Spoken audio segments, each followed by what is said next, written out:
Olá, pessoal, tudo bem?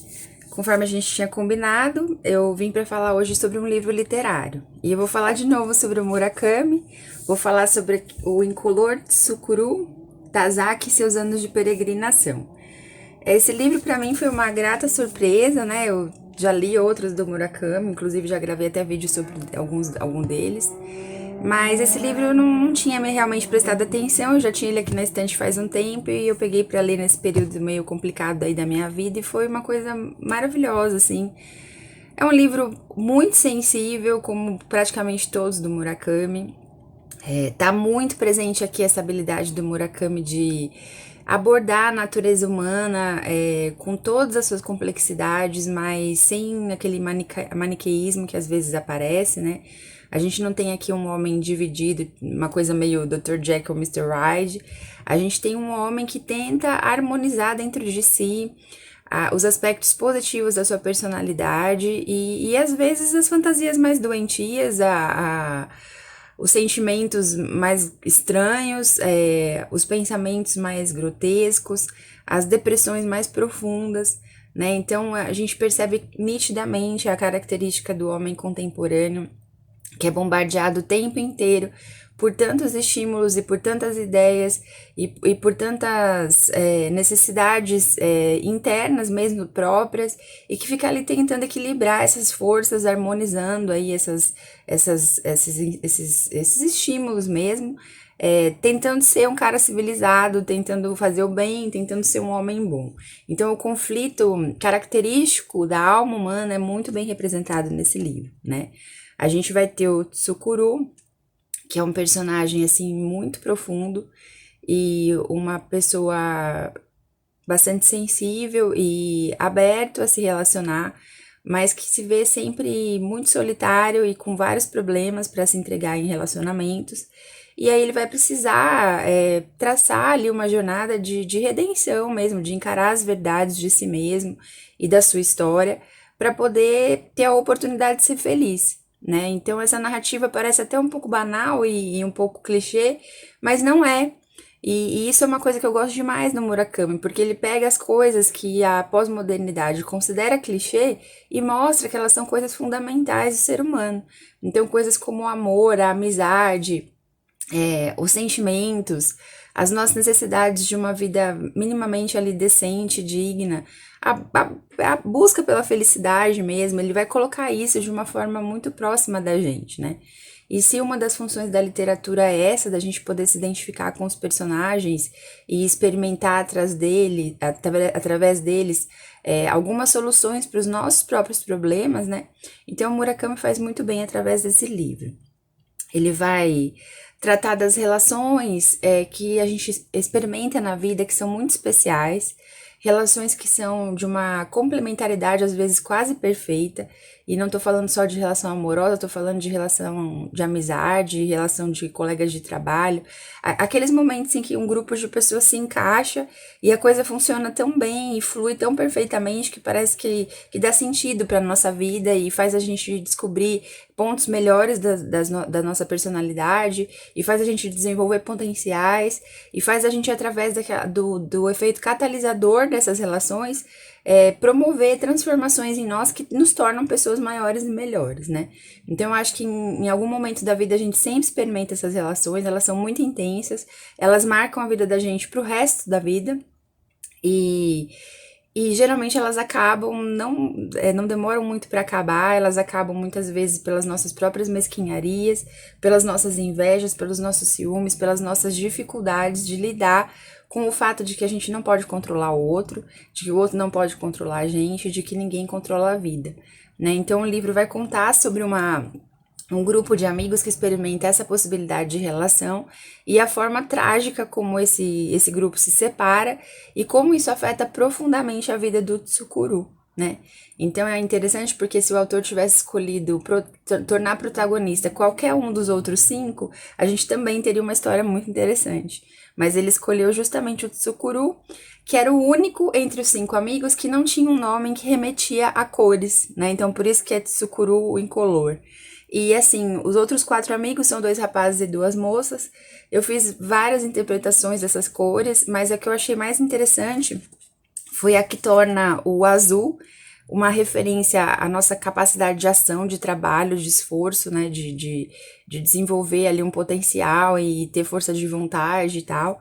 O vermelho, que representa a nossa intelectualidade, o poder das nossas ideias, a nossa capacidade mesmo de pensar e criar um discurso a tal ponto de convencer as pessoas. A preta, que vai representar muito a nossa capacidade de afetividade e vínculos, e a branca, que com certeza representa a nossa sensibilidade, o nosso talento artístico, essa coisa assim, até um pouco inocente dentro de nós, que tem uma infantilidade eterna para nos potencializar a ser criador, né? E aí depois ele ainda vai ter um outro amigo, numa outra história, num outro contexto, que é o cinza, né? Que vai representar exatamente as nossas ambiguidades, a nossa essa dualidade que existe dentro da gente, e ele faz essa ele cria uma alegoria em cima desse personagem que é bastante interessante, né? O tsuru, essa falta de cor dele pode simbolizar, na verdade, todas as outras cores juntas, e a gente vai descobrir no decorrer do livro que ele é uma espécie de ponto de intersecção de todas essas pessoas. Ele é um cara que acaba sendo sacrificado pelo grupo em prol do crescimento de todos, né? Mas o que não sobrevive a esse crescimento, a essa ruptura, é o talento artístico e a sensibilidade. Parece que todo mundo meio que caiu numa vida secular, rotineira e repetitiva, né? Eles perdem com a separação e com a tragédia toda, que é esse rompimento, exatamente essa capacidade. E que fica um pouco na preta, né? Porque ela é a única que se preocupa de fato com a branca e que se aproxima dela, e parece que ela foi meio herdeira dessa capacidade artística aí que a branca representa. O livro vai tratar também sobre a importância de nós sermos honestos com os nossos sentimentos, né? Da gente poder falar sobre as nossas dores, da gente poder enfrentar as relações que não deram certo e verificar por que não deram certo, né? Da gente de fato ser transparente e poder dizer para as pessoas o quanto elas representam para a gente. Eu acho que, para mim, nesse aspecto, ele tem uma característica até um pouco curativa, porque a gente está numa sociedade que mente muito, que omite muito, que em prol, às vezes, de orgulho, não é capaz de dizer para uma pessoa o quanto essa pessoa é importante, né, que tem medo da crítica, e por causa do medo da crítica não consegue se abrir e acaba criando um câncer interno, né, uma doença emocional, às vezes irreversível, pela simples dificuldade de dizer para uma pessoa, olha, eu te amo, ou como amigo, ou né, como amor mesmo, você é importante ou foi importante, você tem esse valor, as coisas não deram certo entre a gente hoje não é tão próximo, mas você foi importante para mim, você é importante para mim, você contribuiu comigo nisso, né? A gente não é capaz de desenvolver um coração grato diante da contribuição que as pessoas têm pra gente, né? O livro vai falar também sobre o peso da fofoca e da mentira, né? E eu vejo muito isso nos relacionamentos, as pessoas deixarem de se relacionar com as outras, sem nem dizer para elas por quê, e isso fica muito nítido no livro, e como isso é pesado, e como isso é destrutivo para a personalidade de uma pessoa, né?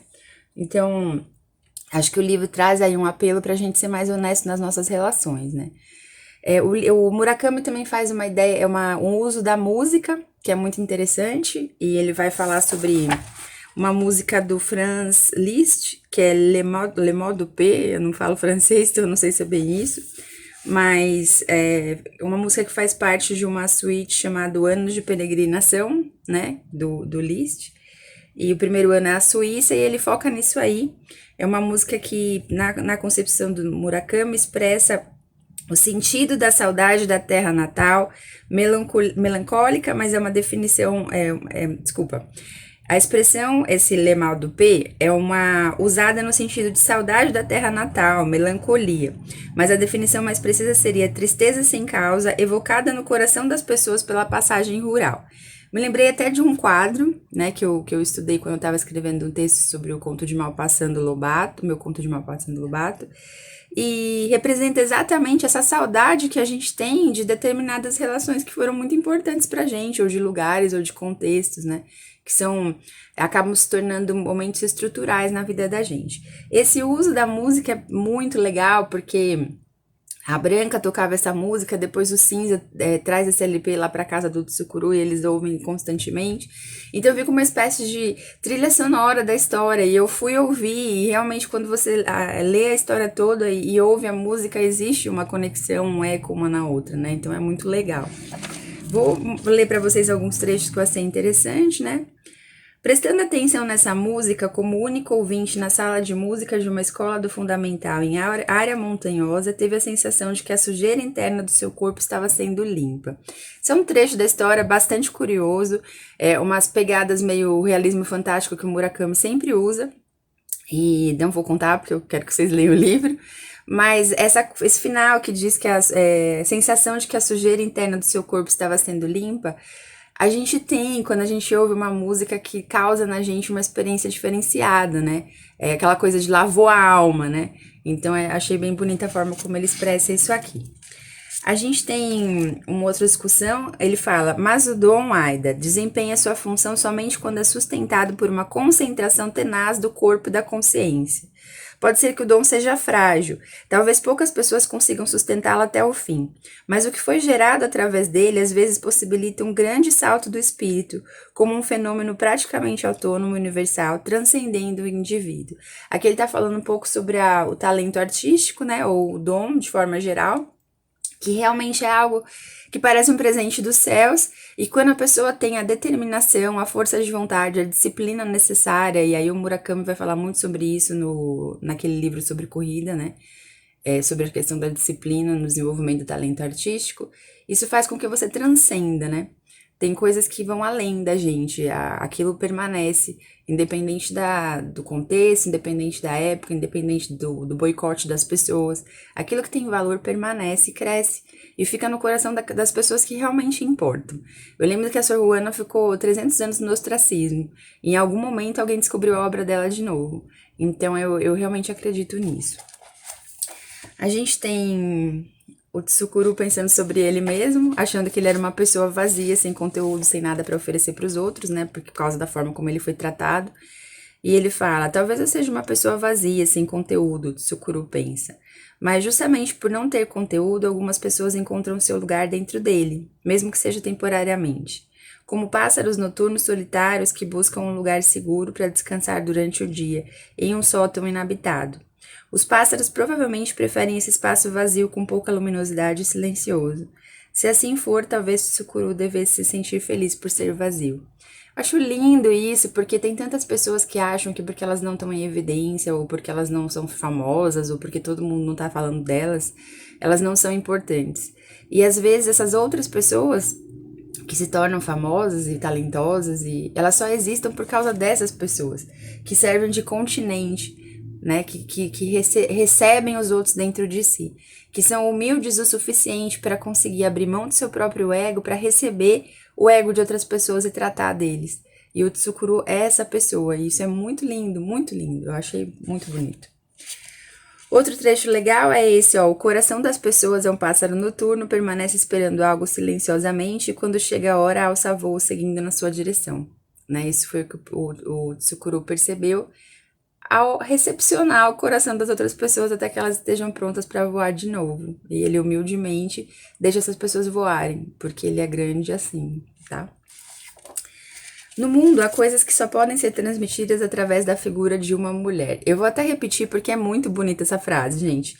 No mundo, há coisas que só podem ser transmitidas através da figura de uma mulher. E isso é muito verdade, gente, muito verdade mesmo.